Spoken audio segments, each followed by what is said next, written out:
Which is the best plug-in hybrid luxury limousine? Is it the recently revised Audi A8 or the Mercedes S-Class? We're going to find out. Buy, sell, car, wow. Let's start this video by comparing the car's prices because there's a bit of a problem here. You see, the Audi A8 hybrid starts from £86,000, though you have to pay £89,000 if you want the long wheelbase version, which is what this car is. You can only get the Mercedes hybrid in long wheelbase, and you can only get it in the mid to top spec, so that bumps up the price. As a result, it starts from £111,000. It seems to me that the Audi has won this already. Not so fast though, there's a lot more to consider. Actually, if you're considering changing your car and you need to make sure that you're paying a fair price, click on the pop-out banner up there for the link in the description below to see the latest savings on CarWow. Alternatively, you can do that after this video. Just Google Help Me CarWow, and my team and I will help you choose the right car for you and get it for a fair price from one of our trusted dealers.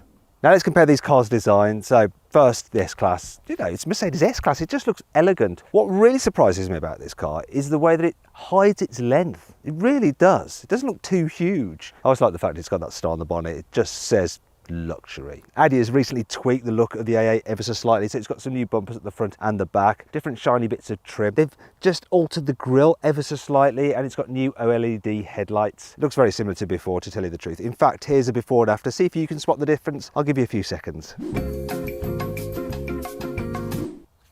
Yeah, so it's not a huge change, is it? Now, one thing to note is that I do think this car looks a little bit ungainly in long wheelbase compared to the Mercedes. It doesn't hide that length quite as well. One thing I do prefer about it though, compared to the Mercedes, is the rear end. It's got a very nice bottom, this car. As well as some minor visual changes, Audi's also tweaked the engine in this car. So it's a 3-litre V6 turbo mated to an electric motor, and combined, the power output is 462 horsepower, which is 20 horsepower more than this car had before. It's mated to an 8-speed automatic gearbox and 4-wheel drive.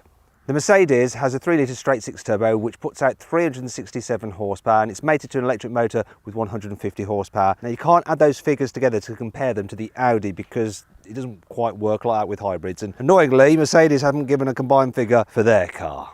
Anyway, it drives the rear wheels only via a 9-speed automatic gearbox. But let's find out exactly how quick the two cars are. This S-Class is supposed to do 0-60 in 5.2 seconds, but we'll find out what my specialist timing gear actually says. So I'm going to brake boost it. Here we go. Oof, not bad. What's the time going to be? Oh, 0-60, 4.99 seconds. I was literally lost for words there, wasn't I? My voice failed. That is so much quicker than Mercedes claim, and it felt quick as well. Okay, this Audi's going to have to go some if it's going to beat that Mercedes. Though Audi does say it'll do 0-60 in 4.9 seconds, so maybe it can by the narrowest margin. Let's find out.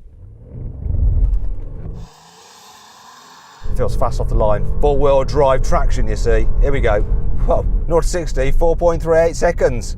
It's a win for the Audi. Another change that Audi made to its A8 hybrid as part of some recent revisions is to increase the battery size. They made it so much bigger. It used to be a 14.1 kilowatt hour battery pack. Now it's a colossal 14.4 kilowatt hours. What's the point of that? What they should have done is worked on changing the charging speed, because you can only charge at 7 kilowatts. That's it. That means you plug it into a normal wall box, it's going to take about 2 hours to go from 20% to 80% full. The Mercedes has a much bigger battery pack than the Audi. It's 28.6 kilowatt hour. Also, it can charge at 11 kilowatts on AC. And look at this. There's also DC charging. It can charge at 60 kilowatts if you can find a rapid charger. And that means that you can actually go to 80% full in just 20 minutes. Because of its bigger battery pack, it weighs in at 2.4 tons compared to 2.3 for the Audi. But how does that affect the braking performance? Let's find out. Okay, let's see how long it takes the Mercedes to stop from 60 miles an hour now. Whoa. That's a double foot on the pedal kind of stop. Yeah, it stopped in 35 meters, which is okay for a big heavy car such as this. Let's see how long it takes this Audi to stop from 60 miles an hour. Wow, 32 meters. That is so good. One of the problems with plug-in hybrids is that the batteries eat into boot space because they're usually stored underneath the boot floor. So normally a Mercedes S-Class would have a boot capacity of 550 litres. However, the plug-in hybrid has a boot capacity of 325 litres, which is less than an A-Class. Same story though with the Audi. So normally the A8 long wheelbase version has a boot capacity of 505 litres, but this plug-in hybrid version, it only has 390 litres. Bigger than the Mercedes, because obviously it's got that smaller battery pack, so it doesn't eat into so much space, but still not the largest. Now let's compare these cars' interiors, and Audi has tweaked something inside this car. Can you tell what it is?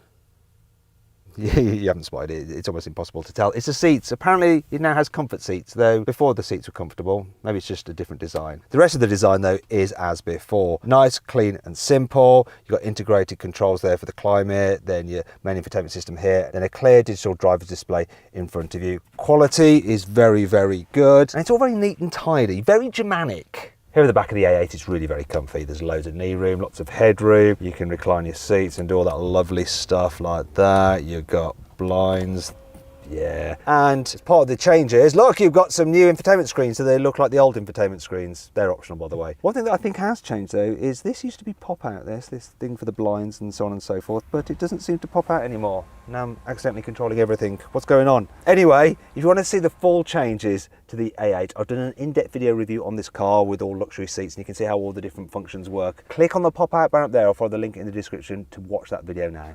If not, let's go check out the Mercedes. Here in the front of the Mercedes, it's quite a simplistic design because most of the functions are done through this main infotainment screen. It's nice and big, though it looks a bit weird the way it's fixed. It doesn't blend into the rest of the dash quite as well as in the Audi. You've got a bigger digital driver's display than you do in the A8, and there's actually more functions to it and different views. Also, you can have a 3D effect, which you can't see on camera, but only with your eyes, so I don't know why I mentioned it. Also being the hybrid, this one has quite a lot of like hybrid-y functions on the infotainment screen that you can just look at to see your energy consumption and all that sort of thing.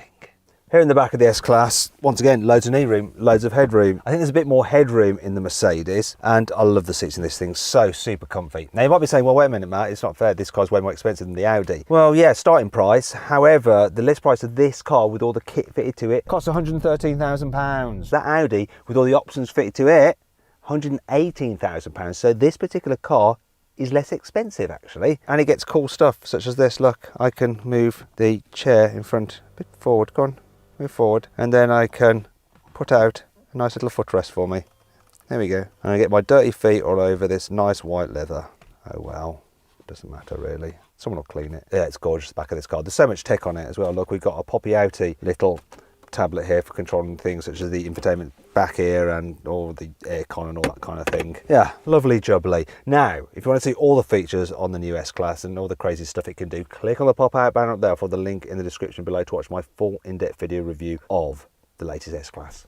Okay, let's see what these cars are like to drive. I'm going to start off with the S-Class, cruising along, 40 mile an hour in hybrid mode. Going to floor it to overtake. A bit of a hesitation as the gearbox thinks about what to do, and then we're off, and yeah, this is quick. And when you're just cruising along, woo, this car is comfy and relaxing. It's quiet, you just like float above the road surface. It is beautiful. You sit back in the chairs, they just hold you nicely and softly, like they love you. And if I want, I can go to electric only mode and it'll drive up to 87 miles an hour in electric. You won't go so far if you're doing that, you know, but the claim range on electric is like 65 miles. In fact, I've driven this car. Why is the assistant just piped up? That's what that was. Shut up, go away, cancel. That's the only thing that spoils the whole experience, this stupid assistant. Anyway, what I was saying is that you're not going to get that if you're going quickly, but I had this very car for a week and I just drove it around on electric power alone. I do have a charging point at my house, so I just plugged it in, but I never once engaged the petrol engine. The silence and the smooth acceleration just suits this kind of car. Anyway, I'm going to go into hybrid again.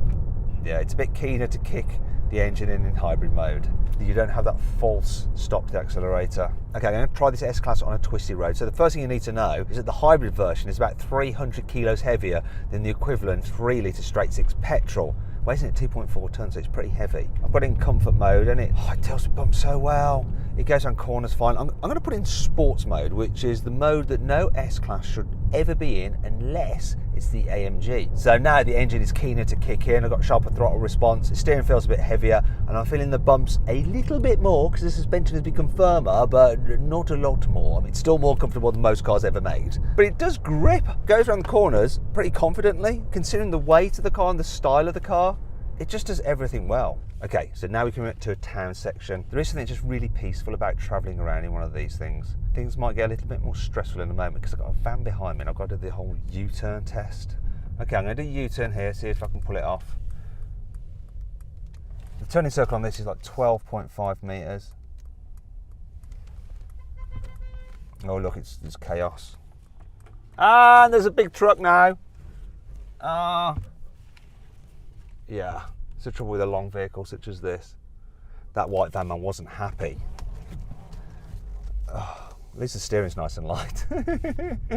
Sorry everybody, I just changed my mind of where I wanted to go. I'm not going to change my mind about this car though, it's beautiful to drive. However, it's not completely perfect. There are two things that are not quite so good. One is the brake pedal feels a bit overly long. I know that allows you to really just slow smoothly, but if you have another car that you drive, you can find that this one, you're not quite braking as much as you should be, and then you're up on the rear bumper of the car in front, you're like, oh God, I've got to suddenly slam on the brakes. And that's silly because the brakes are actually quite powerful. And then the other thing is that when you are braking, sometimes the gearbox can just like clunk for the last stage as it goes from second to first. And other than that, it's completely smooth, the gearbox, but that is just a little bit odd. Those are my only complaints though. That's it. Okay, now the Audi. So first things first, 40 miles an hour. See how the hybrid system responds when I floor it. Whoa. More of a jolt than in the S-Class, but it seemed to go about its business a little bit quicker, getting you away. Talking fractions, but yeah, you can spot it. Another thing that you can spot, which is still just a degree of fractions, the comfort. Yeah, this floats down the road, but it doesn't have quite the floatiness of the Mercedes. It also seems just a touch maybe noisier. Actually, that's the wrong way of saying it. It's a touch less quiet because it still is supremely quiet in here. Now what I'm going to do is put this car into EV only mode, because when you're running it in hybrid it seems just a bit more keen to engage the petrol engine. Just like the S-Class, you can go over 80 miles an hour on electric power load, and it does a full stop to the throttle pedal. However, the travel isn't quite so long in the pedal, so it doesn't feel as natural as in the S-Class. And of course you cannot go as far on electric power load in this A8 than you can the S-Class. The maximum claimed range of electric power on this is supposed to be around 37 miles, so almost half that of the Mercedes. Okay, now I've got the A8 on a twisty country road, and I've put it into dynamic, so that's stiffened up the suspension. And just like with the S-Class, it does feel firmer, but it's still very, very comfortable. In terms of how this goes around the corners, I do think it's got a slightly sportier edge than the Mercedes. Is it necessarily better or quicker? I'm not sure that it is. I don't think it grips particularly better. I don't think the steering's particularly sharper. Maybe it feels just a bit more planted and less softly sprung, but not much in it at all. And really, you don't want to do one of these things about anyhow, because that's not what they're designed to do. You'll get your blooming passengers thinking, wait a minute, I ordered a limousine. I don't want to be blooming thrown about all over the place. Let's go back into comfort mode. Switching off the petrol motor, and you don't notice it at all. It's so smooth, the transition in this. As with the Mercedes, the A8 suspension is brilliant at dealing with potholes and bumps in town. You hardly feel them. Steering's nice and light as well. The visibility's good. Somehow it feels like a slightly smaller car. I don't know why that is. It just does. The way it wraps around you, I suppose. The bonnet doesn't seem so long. Maybe it's because you haven't got that star on the end of the bonnet, which actually tells you how far away the nose of the car is. You don't notice it so much on the Audi. Last thing to do is to check out the turning circle. So it's pretty much identical to the Mercedes. You can get rear wheel steering on the A8 in the UK on the top of the range of Vorsprung model, which will shorten that. That actually seemed easier than the Mercedes, and I did it in a 1. I'll tell you what, if you get this car with the rear wheel steering, it'll feel very manoeuvrable. But I'll tell you what's not better than the S-Class, the pickup of the electric motor just doesn't feel as smooth or quite as strong. It's down a horsepower ever so slightly, and you can sort of tell that. Another thing you feel is that ultimately when you're driving it, this car doesn't feel quite as special and quite as relaxing as the Mercedes. Audi may have updated it, but they haven't quite gone far enough.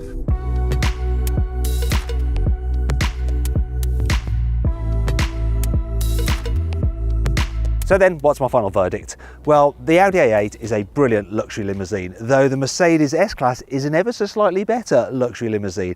And because it has a bigger battery, it's a noticeably better hybrid than the Audi A8. And that's why the Mercedes wins this test. Anyway, do you agree with my verdict? Let me know by voting in the pinned comment. Also, give this video a like if you enjoyed it. Click on those windows there for some more videos, and on that box there to see how much your car is really worth. completely free. Go try it out.